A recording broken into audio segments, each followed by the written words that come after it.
Hi guys, my League Start Atlas for 3.22 will be centered around Expedition and farming silver coins for the Trial of the Ancestors League mechanic. This is going to be a super fast zoom mapping strategy where we spend between 2 to 3 minutes per map and complete 20 to 30 maps per hour. What are we trying to achieve?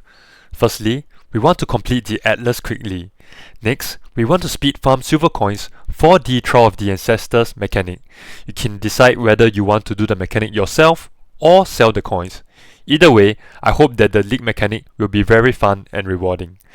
We also will be earning tons of income from Expedition and tons of income from completing an insane number of maps per hour. The goal here is not to maximize income per map, but rather the income per hour. To achieve our goals, this is our strategy. First, we will take Atlas nodes that speed up our mapping, such as shrines and packed with energy. These Atlas nodes will increase our DPS and movement speed, which will allow us to map faster. We will be zooming. Secondly, we will not be allocating any slow Atlas mechanics. There will be no harbingers, no breach, no waiting for Enha to catch beasts. No, we will only be zooming. The only thing that we will slow down for is Expedition. And with the new Extreme Archaeology node, we will take much lesser time than the previous leagues. I will be playing Devouring Diadem Cold Elementalist for 3.22. It is an all-rounder that excels at Expedition. The build guide is in the link below. But of course, you can do this strategy with any build that excels at Expedition and speed mapping. Thirdly, we will spend minimal time preparing for maps. There will be no scarabs, there will be no sextants, no checking if maps are above 80% quant, no chiseling, there will be no map buying. We will be dropping tons of maps. If we get a lousy map layout, we just throw it away.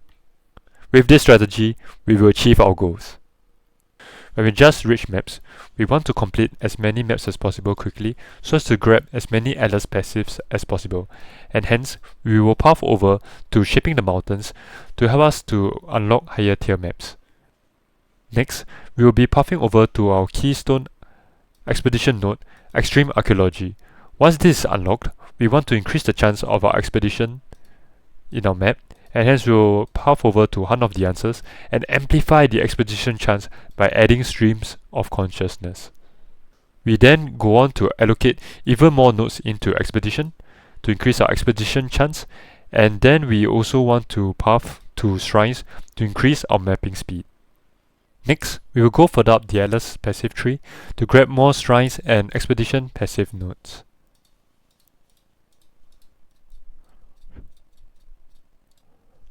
At this point of time, map drops will be dwindling, and hence we will add more map passive nodes to boost our map drops.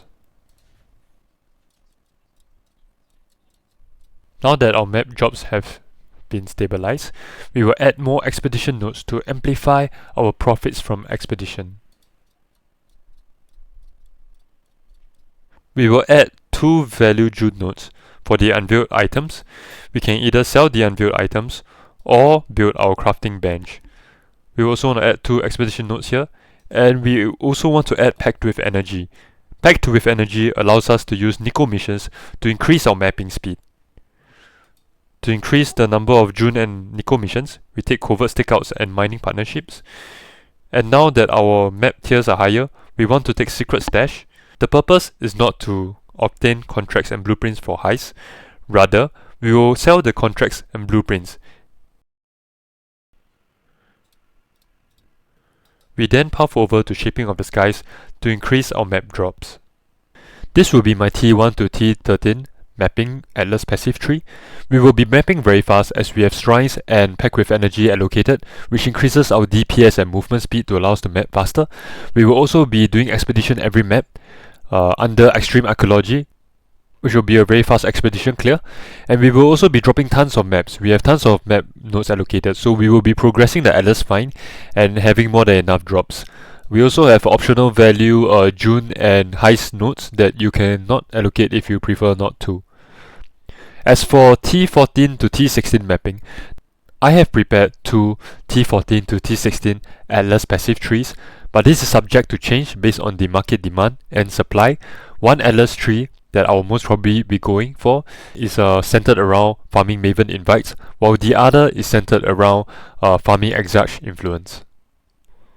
In the Maven invite aka destructive play, T14 to T16 Atlas passive tree, we will be allocating a number of nodes that will benefit from us clearing maps very fast and killing the map bosses. For example, Maven Invitation drop chance to drop Shaper and Elder maps from killing the map boss, Conquered Conquerors, increased chance of Conqueror maps, Intelligence Gathering since we are completing so many maps so that we can fight Katarina. We'll also add a few shrine nodes, add strong boxes for more profits per map, because strong box is quite fast to clear, and we will also block a few of those tedious mechanics such as Breach, Abyss, and Legion that we'll definitely be skipping. So all in all, the strategy is still the same. We clear maps very fast, and we also, on top of that, we are farming Maven invites at the same time and also getting a whole host of all those benefits that come with clearing maps. In the Exarch farming Atlas tree, we will add all these Exarch nodes, and we will have to sacrifice a few Atlas passives. We will not add Destructive Play and all these drop chance. We will not add Conquerors. We will not add Intelligence Gathering. We will also have to unspec our heist because allocating Exarch requires more nodes than Destructive Play. Overall, the strategy is still the same. Clear maps fast, and at the same time we'll be farming the Exarch Altars. I hope the new league mechanic is fun and rewarding. See you this weekend, and stay tuned for more PoE content.